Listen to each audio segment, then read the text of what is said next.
Hey guys, welcome back to the channel. In today's video, I'm going to explain how to receive money on Skrill, and it's actually very simple. So let's dive in. First off, go ahead and open up your Skrill app or log into your Skrill dashboard. And once you're inside, there are actually three main ways you can receive money on Skrill.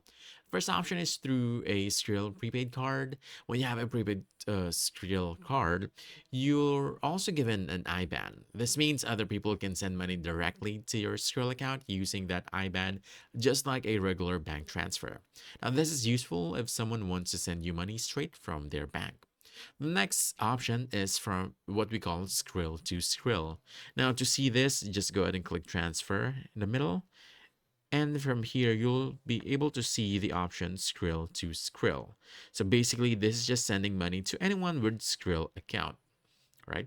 Then the third option is by simply requesting money. Now, on the same page, by the way, this is the most common and easiest method.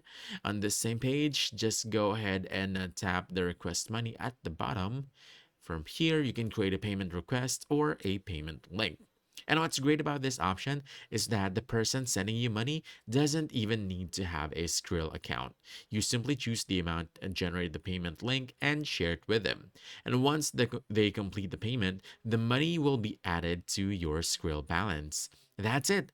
Those are the main ways to receive money on Skrill quickly and easily. So if you found this helpful, don't forget to hit that like button, subscribe for more quick guides, and I'll see you in the next one. Thanks.